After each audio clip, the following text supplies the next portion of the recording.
제가 오늘 발표할 주제는 의과대학 정원 2,000명 증원 정책의 과정과 절차입니다. 정부는 의대 정원 2,000명 증원 과정에서 OECD 의사수 통계를 절대적 진리처럼 전달하고 있습니다. 이런 사례를 살펴보겠습니다. 스웨덴에서는 지역병원의 산부인과 병동을 폐쇄한 후 산모들을 대상으로 자동차 안에서 출산하는 방법을 알려주는 강좌를 열었습니다. 이후 약 1년 9개월 동안 19명의 산모가 차에서 아이를 낳았습니다.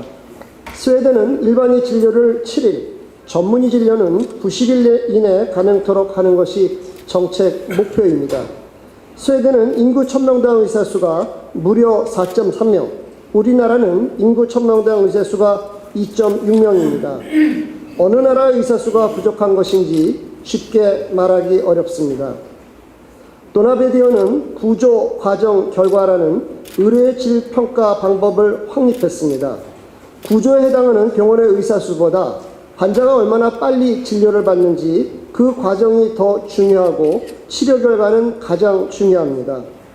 OECD 보건통계에 따르면 우리나라는 의사 수가 적지만 환자 대기 시간이 아예 문제가 되지 않는 나라입니다. 따라서 소아과 오픈런 등 일부 문제는 의사 수 부족 때문이 아니라 정책의 문제입니다. 그러나 다른 견해도 있을 수 있습니다. 의대 정원에 대해서도 다양한 견해가 있을 수 있습니다. 중요한 것은 다양한 의견을 수렴하여 국가 정책으로 만들어 나가는 과정과 절차입니다. 따라서 오늘 말씀드리고자 하는 내용은 어떤 숫자가 정답이라는 이야기가 아닙니다. 법치주의 관점에서 정부가 2024년 의대 정원 2,000명 증원 정책을 만들고 추진하는 과정과 절차에 대한 문제 제기입니다. 뉴스위크즈는 해마다 월드 베스트 하스피탈을 선정해 발표합니다.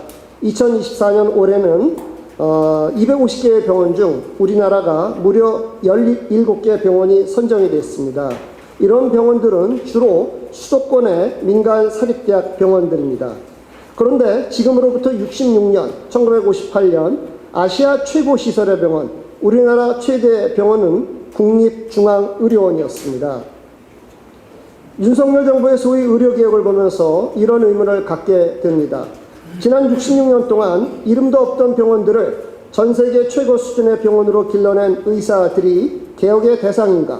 아니면 같은 기간 국내 최대 규모 아시아 최고 시설의 병원을 이처럼 전락시킨 보건복지부가 개혁의 대상인가?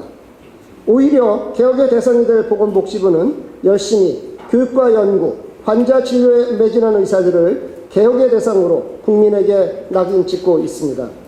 전공의들의 단체 사직 후에 전공의들이 공화국민으로서의 국민적 덕을 갖추고 있지 못하다, 그런 비판도 있었습니다. 또 히포크라테스 선서에 위배됐다는 비판도 있었습니다. 보건복지부 박민수 차관은 세계의사회 윤리지침을 위배했다라고 비판을 했습니다. 그러나 원조 공화국 프랑스의 의사들도 파업을 합니다. 프랑스의 의사를 넘어 유럽의 의사들도 파업을 합니다.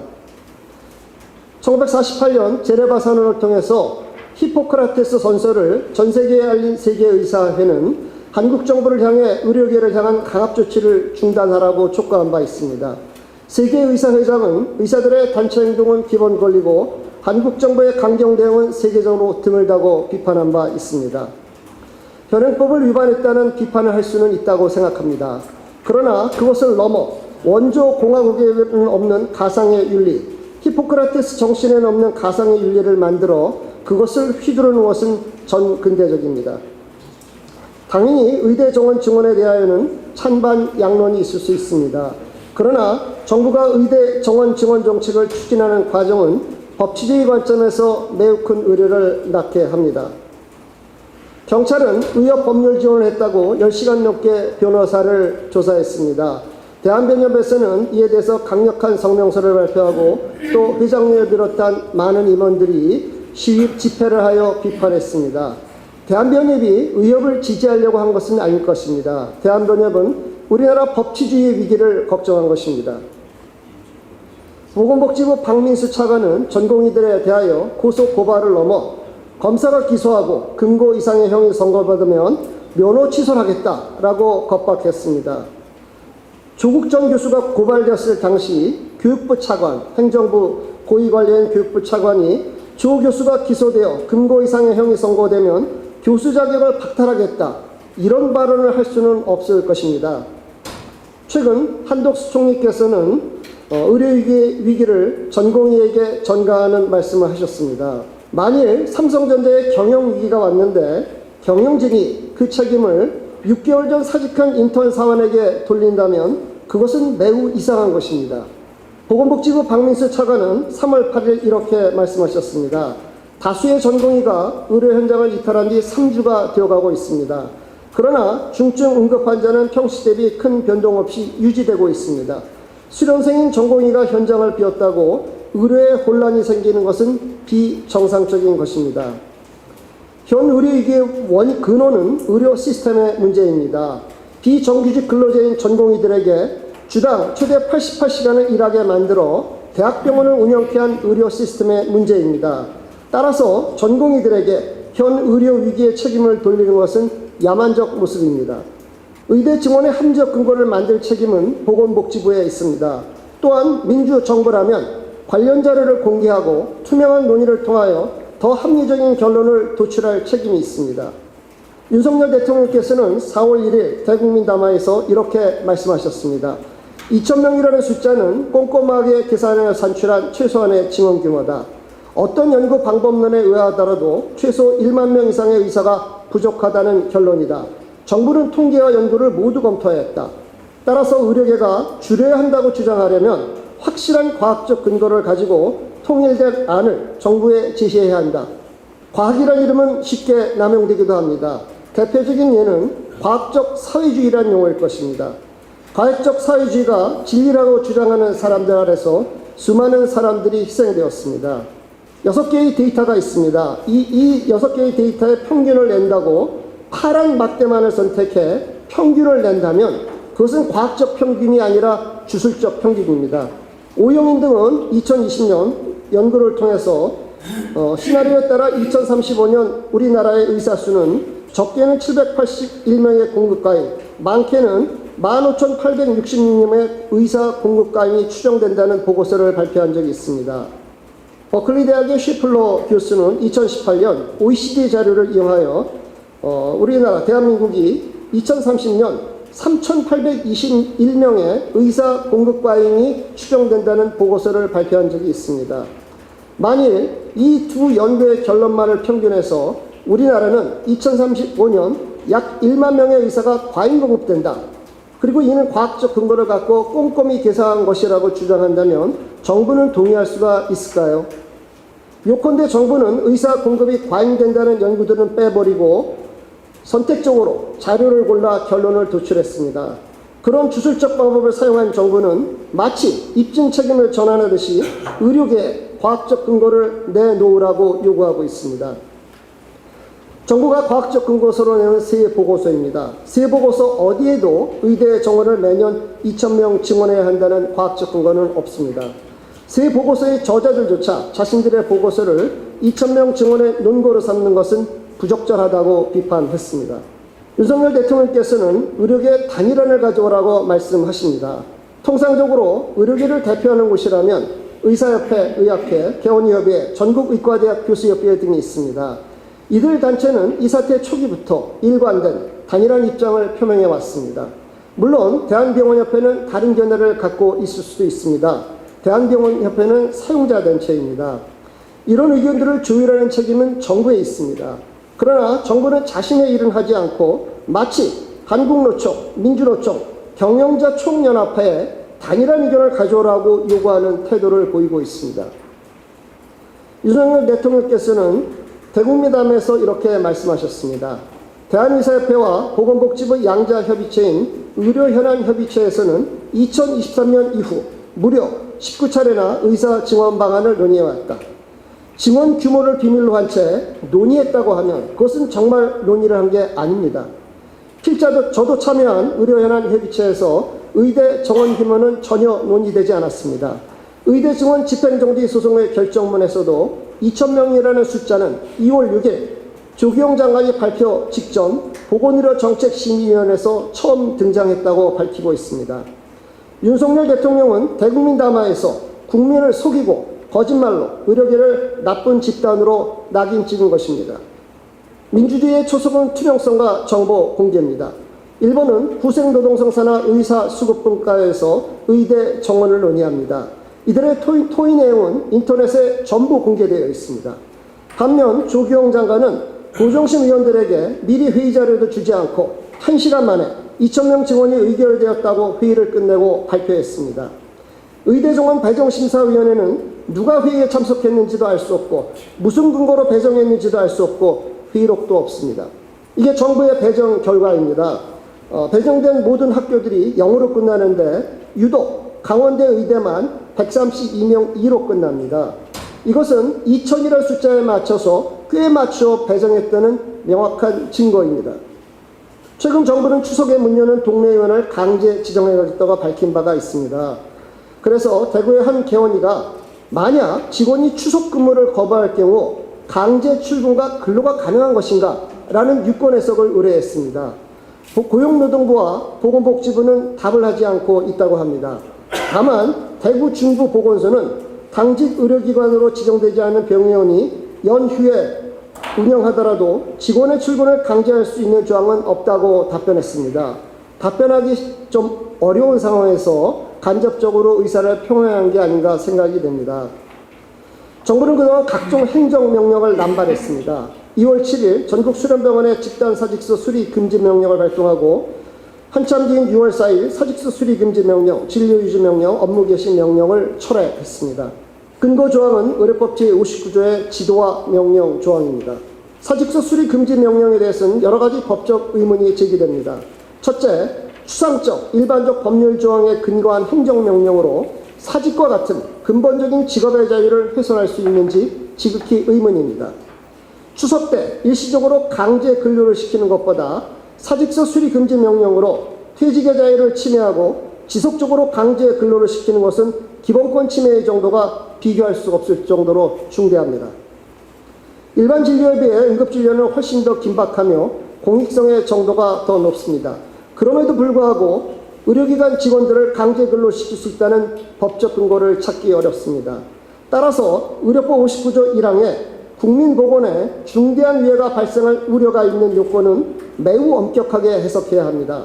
그렇지 않다면 비례 원칙에 위배되는 위헌적 행정일 것입니다. 둘째, 수련받는 전공의들의 사직 때문에 국민보건에 중대한 위해가 발생할 우려가 있었는지 의문입니다.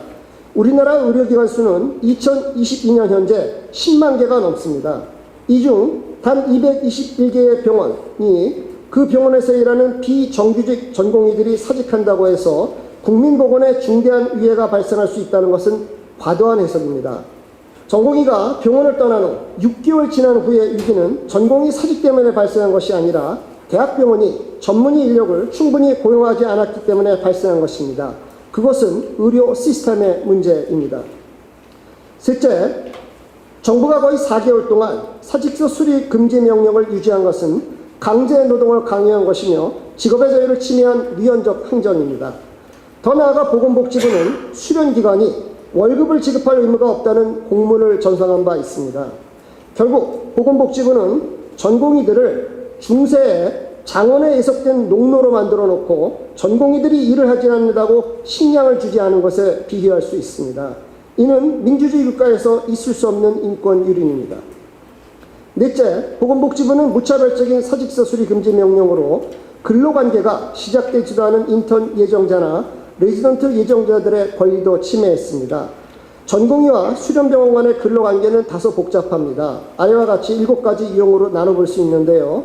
이 중에서 유형 1과 유형 1부터 유형 4는 아직 수련을 시작하지 않은, 다시 말하면 이제 수련을 시작하는 경우로서 수련 관계가 시작되는 3월 1일 이전에 사직서를 제출했다면 아예 근로관계가 시작되지 않습니다.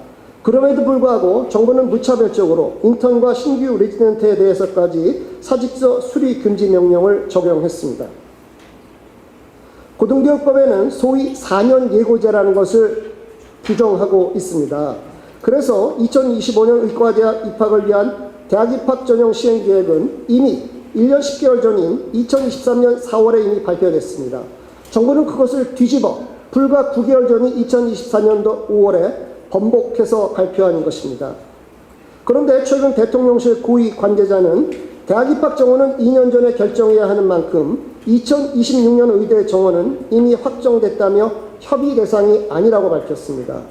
정부는 필요하면 법을 들이대고 필요하면 법을 쉽게 뒤집습니다. 이것은 법이 아닙니다. 교육부 장관은 보건복지부 장관과 협의하여 의견을 받되 교육 여건을 고려하여 4년 예고제의 틀 안에서 의대 정원을 정하는 것이 고등교육법령에 부합한 행정입니다. 교육 파행을 걱정한 여러 대학에서 증원을 반영한 학칙 개정이 부결되자 교육부는 시정명령을 내리고 안 따르면 행정조치를 하겠다고 겁박했습니다. 해서 최인호 거점국립대학교 교수연합회 상임회장은 이렇게 비판했습니다. 의대 증원 과정에서 헌법이 보장하는 학내 민주주의와 대학의 자율성이 크게 훼손됐다. 교육부 장관의 지도 감독권과 총장의 교무 통할권이 위헌적 방식으로 남용되고 있다. 의학교육은 여러 특징을 갖고 있습니다. 첫째, 해부학 등 11개 기초의과학 실습교육이 큰 비중을 차지합니다. 둘째, 내과, 외과 등 무려 25개 전문 과목을 공부해야 합니다. 내과 안에서도 호흡기내과, 순환기내과 등 9개의 분과로 나뉘어져 있습니다. 환자가 심장내과는 공부하고 호흡기내과는 공부하지 않은 의사, 소화기내과는 공부하지 않은 의사에게 진료를 받고 싶어 할까요? 그렇지 않을 것입니다. 셋째, 진료실이나 수술실에서의 도제식 교육으로 대형 강의실에서의 강의가 불가능합니다. 넷째, 임상실습과 졸업 후 교육이 중요하며 병원의 병상과 환자가 충분해야 수련이 가능합니다. 배장원 전 충북의대 교수는 임상실습의 문제를 이렇게 지적합니다. 충북대 의대는 현재 100명이 병상 800개가 있는 충북대 병원에서 실습을 합니다. 그런데 4배로 증원이 되면 산술적으로 3,200병상이 필요한데 이것은 국내 최대 규모인 서울 아산병원의 병상보다 더 큰 병상이 필요하다. 설령 인력과 시설을 확보해도 지역 인구를 따졌을 때 입원할 환자가 없다고 말하고 있습니다. 그런데 정부는 국립대 의대에서 1,000명을 증원하겠다고 말합니다. 의대 교수를 공장 증설로 빠르게 만들어낼 수 있는 공산품 취급하고 있는 것입니다. 교육부는 24학년도 2학기가 시작된 지금까지 휴학 승인을 불허하고 있습니다. 고등교육법령에 따르면 집단 휴학을 불허해야 한다는 내용은 없습니다. 대학교육은 본인의 선택이지 의무가 아닙니다. 교육부는 대학교육을 선택할 국민의 권리를 마치 왕조 국가에서의 식민으로서의 의무 비슷한 것으로 만들어버린 것입니다. 누구의 잘못을 탓하기 전에 수업을 제대로 이수하지 않은 의과대 학생이 진급한다는 것은 의학교육의 원칙을 무너뜨리는 중대한 파괴행위입니다. 그것은 환자의 생명을 가볍게 여기는 것이고 환자의 생명을 위태롭게 만드는 행위입니다. 놀랍게도 교육부가 발표한 의과대학 학사 탄력운영 가이드라인은 의학교육의 원칙을 완전히 무너뜨리고 있습니다. 2024년 10월 20일 카톨릭 의과대학은 재학생들에게 여러 공지사항을 전달했습니다. 그 내용을 보도한 사설입니다. 수업 안 들어도 시험 치면 진급, 끝없는 땜질 처방의 귀결을. 교육부는 의과대학 인증평가를 담당해온 한국의학교육평가원에 온갖 압력을 넣고 있습니다. 의평원 겁박, 동네 의사도 교수로, 이게 의대 선진화입니다. 결국 교육부는 의학교육의 질을 높이기 위해 애써온 모든 것을 일거에 무너뜨리고 있습니다. 이것은 의과대 학생들을 교육의 대상으로 본 게 아니라 권력적 행정의 수단으로 본 것입니다. 그리고 이 모든 사태의 출발은 의과대학 정원을 4년 예고제에 따라 교육부 장관이 결정한 것이 아니라 어느 날 갑자기 보건복지부 장관이 결정하여 교육부에 통보한 위법한 절차에서 비롯되었습니다. 정부는 2028년까지 필수 의료에 10조 원 이상을 투자하겠다고 밝혔습니다. 그러나 사상 최초로 건강보험료를 2년 연속 동결했습니다. 재정은 하늘에서 내려오는 게 아닙니다. 정부의 얘기는 화려한 말잔치일 뿐 진정성이 전혀 없습니다. 정부가 내세운 전문의 중심 병원은 도대체 뭔가 의료계도 학계도 혼란스럽습니다. 전공의는 교수들과 함께 진료뿐 아니라 의학 연구를 병행하며 우리나라의 질적 수준을 향상시켜 왔습니다. 그런데 이제 그런 시스템이 무너졌습니다. 뉴스위크 월드 베스트 하스피탈에 선정된 17개의 우리나라 병원들은 교육, 진료 연구를 모두 열심히 한 병원들입니다. 그러나 정부의 전문의 중심 병원에는 연구 위기 극복 방안이 전혀 없습니다. 아예 인식조차 없습니다. 전공의들이 사직 후 교수들에게 업무가 가중되어 쓰러져 나가고 있습니다. 의사가 환자를 버린 것이 아니라 쓰러져 나가고 있습니다. 그런데 마치 의사가 환자를 버린 것처럼 망상적 사실에 기초해 대책을 논의하면 실효성이 있을 리 없습니다. 응급의료의 위기는 단지 응급실만의 문제가 아니라 배후 진료의 문제와 깊은 연관이 있습니다. 응급실이든 병동이든 밤새워 대기하며 환자 진료를 하는 영역에서는 충분한 의료진을 확보하여 삶의 질을 훼손하지 않으면서도 지속 가능하게 운영되는 시스템을 만들어 주어야 합니다. 정부는 선의로 움직이던 의료 시스템을 돈으로 움직여야 하는 상황으로 몰아넣었습니다. 결자 해지입니다. 호흡기 질환이 급증하는 겨울이 오고 있습니다. 정부는 시급히 대책을 마련해야 합니다. 정부는 중증 응급의료의 문제를 시장 실패라고 선전하고 있습니다. 시장 실패는 자유방임 상태의 시장이 자원을 효율적으로 배분하지 못하는 현상을 말합니다. 건보수권은 우리나라에서 정부가 결정합니다. 그런데 필수 의료 파탄이 왜 시장 실패인지요? 권준혁 미국 클리블랜드 병원 교수는 이렇게 말합니다. 간 이식 비용은 한국이 미국의 16분의 1 수준이다. 그런데 인류로 생존율은 한국이 더 높다. 중증응급 소화분만 등 필수 의료의 파탄은 시장 실패가 아니라 명백히 정보 실패입니다. 의대 증원에 대한 의료계의 여러 가지 저항에 대해 여러 경제신문의 논조는 매우 비판적입니다. 그러나 이들은 가두리 양식장 같은 우리나라 의료체계에서 시장 실패의 문제는 아예 외면하고 있습니다. 반면에 영국의 내셔널 헬스 서비스에 근무했던 박현미 전 재영 한인회장은 이렇게 표현하고 있습니다. 한국에서는 모든 것을 자기 돈으로 만드는데 맨 끝에 가서는 모노폴리 인슈런스 시스템에 딱 갇혀 있어요.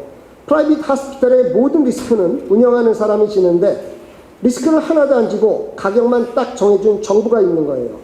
영국에서는 뭐가 잘못되면 정부 탓을 하거든요. 한국도 똑같은데 탓은 의사들에게 가는 게 전 그게 안타깝더라고요. 한국 의사들이 너무 미움을 받아서 불쌍해요. 영국에서 우리는 되게 사랑받거든요. 왜 이렇게 됐는지 이해가 되지 않아요. 영국 의료체계의 운영 원리를 말씀드리면 다음과 같습니다. 첫째, 모든 국민은 무료로 내셔널 서비스 진료를 받을 수 있습니다. 둘째, 모든 국민은 진료를 받기 위해 줄을 서야 합니다. 셋째, 일반인가 병원 진료를 받을 필요가 없다면 환자는 병원 진료를 받을 수 없습니다. 넷째, 기다릴 수 없는 사람은 본인 부담으로 민간 의료를 이용합니다.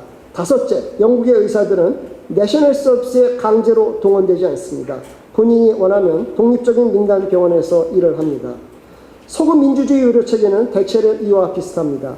그리고 전 세계 대부분의 나라에서는 공공의료기관에 근무하는 의사가 자신의 쉬는 시간에 민간 의료기관에서 근무하는 것을 허용합니다. 이 표에서 대부분의 나라는 빨간색입니다. 피지션 듀얼 프랙티스를 인정하는 나라들입니다. 우리나라는 이게 인정되지 않는 극소수의 나라에 해당합니다. 피지션 듀얼 프랙티스가 인정되기 위해서는 공적 의료와 독립적인 민간 의료가 존재해야 합니다. 우리나라는 민간 의사와 민간 의료기관을 강제로 공공의료인 국민건강보험에 편입시켜 놓았습니다. 그리고 건강보험 진료 수가는 기하의 외피를 갖고 있지만 실질적으로는 정부가 강제로 결정합니다. 과거 미국에서는 의료사고 배상액이 급증하자 병원은 진료비를 올려 대응했습니다. 그러나 우리나라에서는 그럴 수가 없습니다. 마음대로 진료비를 올릴 수 없기 때문입니다. 결국 의사들은 필수 의료를 그만두는 방법밖에 없습니다. 이처럼 우리나라 필수 의료의 파탄은 의료체계의 특성과 밀접한 관련이 있습니다. 2023년 한국과 영국의 OECD 보건 통계를 비교해보면 우리나라가 모든 면에서 좋습니다. 대기 시간도 없습니다. 그런데 2013년에서 2018년 기간 동안 영국에서 의료 중과실 치사죄로 기소된 의사는 한 해 평균 1.2명, 유죄 판결받은 의사는 한 해 평균 0.7명에 불과합니다. 일반 과실률은 기소조차 되지 않습니다. 영국은 내셔널 서비스 진료라다 발생한 의료사고에 대해서는 정부가 배상을 합니다. 또한 내셔널 서비스 진료라는 의사에게는 연금을 지원합니다. 이렇게 공공의료와 공공의료사를 보호하고 있습니다.